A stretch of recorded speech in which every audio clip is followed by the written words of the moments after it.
Hello, welcome. My name is Dana.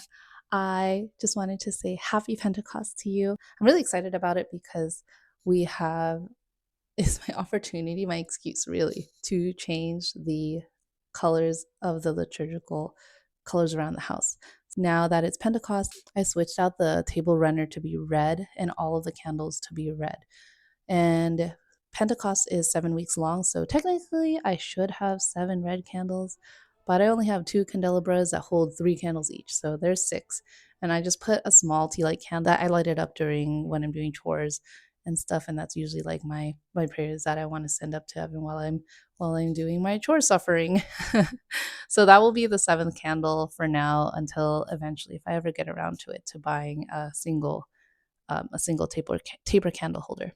But it doesn't have to be perfect, and at least there's a little bit of effort to get into the liturgical mood and bring a little bit of the church into our home. So that is just one of the small traditions that we do. And the other one that I do like to do is to buy a dozen red roses. So 12 being to signify the 12 apostles, and the red roses because in some churches there is a tradition of dropping red rose petals down from the roofs of the church into during the mass or at the end of the mass. And I thought that is like a really beautiful tradition that would be really cool to see someday and experience. This one is popularized by the Pantheon in Rome. And the reason for that is because I have fond memories of the Pantheon because my husband and I went there for our honeymoon, and it was just a beautiful experience to have a mass at the Pantheon. And there was a beautiful singer. They're probably like trained in opera, who sang the songs for the chants. A lot of it were chants actually in at during the mass at the Pantheon. It was just extremely beautiful. And then when I found out about the red petal shower for Pentecost, I just imagined how amazing it must be to experience that.